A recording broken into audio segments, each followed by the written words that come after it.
এটা আমাদের বিশ্বাস আছে না। তাই প্রথম আমাদের তাই বলছে যে আমরা সাধারণত বলতে পারি ঠাকুর যে ভগবান, এটা কিভাবে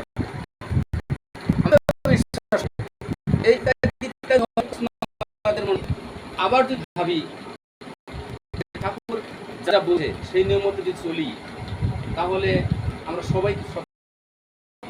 তাই উপাসনা যেটা শেষ পৃষ্ঠা, ওই উপাসনার শেষ পৃষ্ঠাতে একটা কথা বলে রাখছে যে প্রস্ত আমার প্রস্ত যাও যাও যুক্তি সরে, তোমার ব্রত করব পালন মরণ স্তব্ধ করে।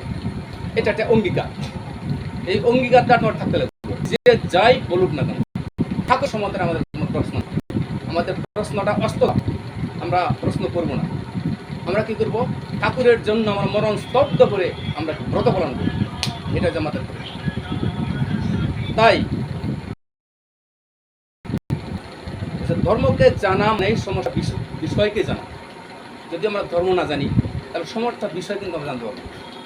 এরিস্টটল বলছে যে all the peoples are animal, সব মানুষগুলি কিন্তু একটা জন্তু।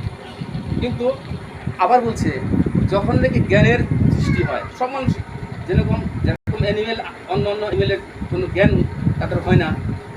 আজকাল কিছুটা শিক্ষা দিয়ে কিছু জ্ঞান হয়, কিন্তু মানুষের জ্ঞান পূর্ণ পর্যায়ে হয় যদি প্রকৃত শিক্ষা পায়। কিন্তু তার প্রথম অবস্থায় কিন্তু কিছু থাকে না, কারণ মানুষেরা যদি জঙ্গলে ছেড়ে দেওয়া হয় ওই মানুষটা জঙ্গলি হয়ে যাবে, যদি মানুষের আওয়াত আনা হয় মানুষ হয়ে যাবে।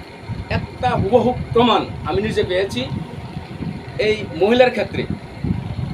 অনেক মহিলা আছে ক্ষুদ্র, অনেক মহিলা আছে দেবীতুল্য।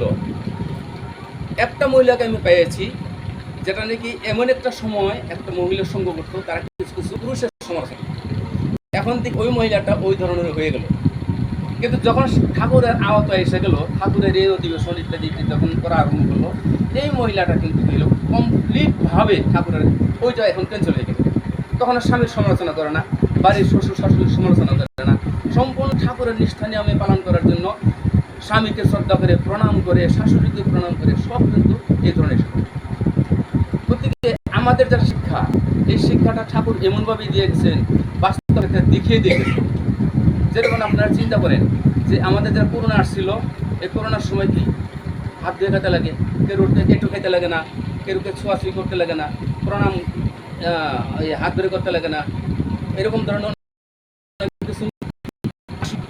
এটা অনেক বছর আগে দিয়ে গেছে। এই যে গভর্নমেন্টে যেটা নিয়ম দিচ্ছে, এই নিয়মটা তো এই করোনার সমস্যা দিল, কিন্তু ঠাকুর তো অনেক দিন আগেই দিয়ে গেছে। তাহলে ঠাকুর কত অন্তর্যামী, কিন্তু এই কথাটা আমাদের আগে বিশ্বাস করতে লাগে। তাই ঠাকুর সত্যানুসরণের কথাটা বলে গেছে প্রথম পৃষ্ঠাই, জট সমান যশ ইত্যাদি পাড়ার সামনে ঠাকুর সাজিয়ে না, সাবধান হও ঠকবে, তোমার খাদ্য না থাকলে তোমার ধরনের ঠাকুর নয়। যে আমাকে যদি বিশ্বাস করো তাহলে আমাকে বিশ্বাস করে থাক, কিন্তু আশা করিস না যে তোরা ধন সব কিছু করে দেবে। তোর ঠাকুরের তো তোর নিজের ভিতরে জায়গায় গেল, যদি নিজের ভিতরে ঠাকুর তোর জায়গায় না জাগে তাহলে তোর কিছুই হবে। একদম বাস্তবিক কথা, বাস্তব কথা।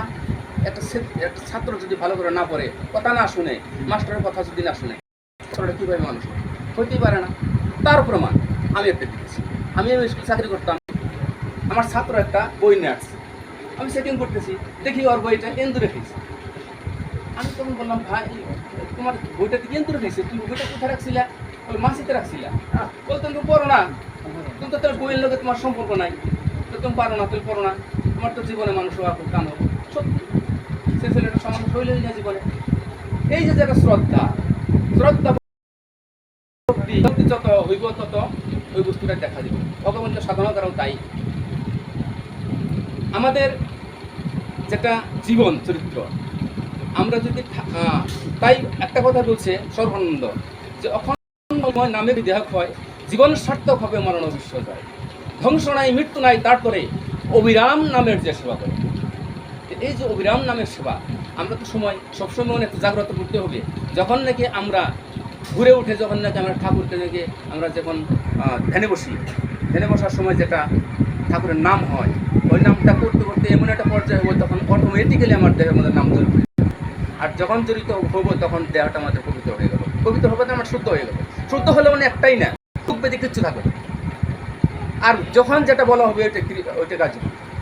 তাই বলছে আমরা রতন টাটা একটা কথা বলে গেছে, তার একটা বই লিখছে যে লোহাকে কে ক্ষতি করতে পারে, লোহার ক্ষতি কেউ করতে পারে। লোহা কিন্তু অন্য কিছু ক্ষতি হতে পারে না, কিন্তু লোহার মধ্যে একটা বস্তু সৃষ্টি হয়, সেই বস্তুটাই লোহার ক্ষতি করতে পারে, সেটা হচ্ছে মামর বস্তুটাইকে লোহা ক্ষতি করতে পারে, কিন্তু লোহারা অন্য কিছু ক্ষতি করতে পারে না। এটা হচ্ছে ওই রতন টাটার বাণী।